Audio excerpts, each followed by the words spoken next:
Today, let's talk about the marks of a leader, looking at the life of David in the Old Testament. I'm going to read you from 2 Samuel chapter 5, verses 1 and 2, where we read, "Then all the tribes of Israel came to David at Hebron, and spoke, saying, Indeed, we are your bone and your flesh.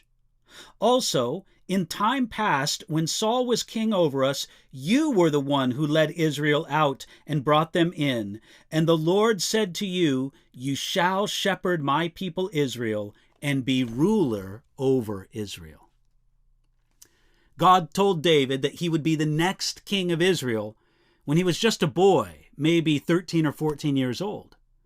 It took more than 15 years until the events of 2 Samuel chapter 5, when David was actually received as king over a united Israel. Before this, only one of the tribes of Israel recognized David as king, and the other tribes recognized the counterfeit king Ishbosheth, a son of Saul. When Ishbosheth was murdered, then the tribes turned to David. It is sad that the tribes only turned to David when their previous choice was taken away. On the same principle, it's sad when Christians only really recognize Jesus as king when their other choices fail. We should choose Jesus first, not just when other options fail. Yet God loves us enough to let our idols fail so that we can put our trust where it belongs, in Jesus Christ. We can learn from how the elders of Israel received David. First they said, "We are your bone and your flesh." This means the elders of Israel received David's leadership because he was an Israelite himself. This was significant because for a period of time David lived as a Philistine among the Philistines. The elders of Israel put that away and embraced David as one of their own. Second, they said, "You were the one who led Israel out and brought them in." The elders of Israel received David's leadership because he had already displayed his ability to lead.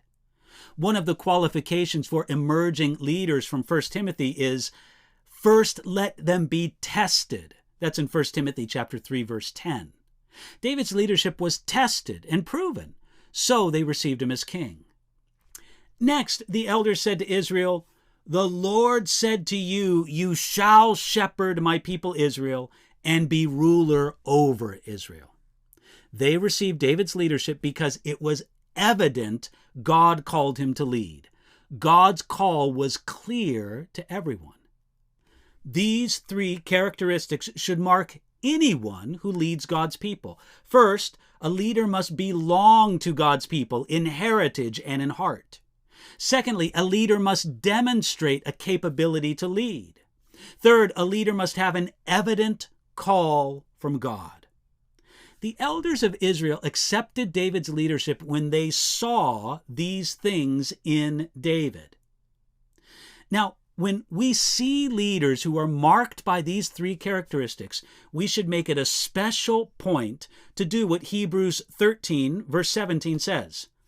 "Obey those who rule over you and be submissive, for they watch out for your souls as those who must give account. Let them do so with joy and not with grief, for that would be unprofitable for you." So, friends, if God has put you in a place of leadership, remember to live out those three principles. And to whatever extent God has put leaders in your life, look for those three principles. Look for those marks of a leader, and let God work that wisdom in you today.